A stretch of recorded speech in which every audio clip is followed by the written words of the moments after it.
Look, it does depend. So I think I mentioned earlier dynamic calibration. Yes. The drive typically takes 15 to 20 minutes.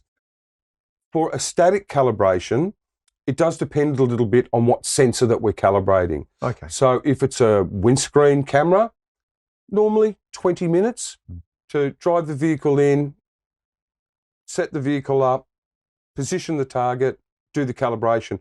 I should add, and it doesn't matter whether it's a dynamic or a static calibration, what we really highly recommend and urge all of the workshops to do is to do a pre-scan on the vehicle before they do the calibration and then a pre-scan afterwards as well. But that doesn't take a long time. So about 20 minutes, as I said, for a windscreen camera.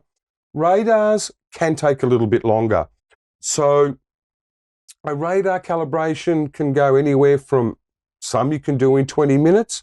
Others, if we look at some of the Audis that have twin front radars, where you need to calibrate both, and it's a manual adjustment that you do, that can take maybe an hour. Okay. Rear radars, we're using either the Doppler or the reflector cone, around about 30 minutes. I'm hearing the times that fall in line with brake pads change, rotor change, tyre wheel and balance, rotate.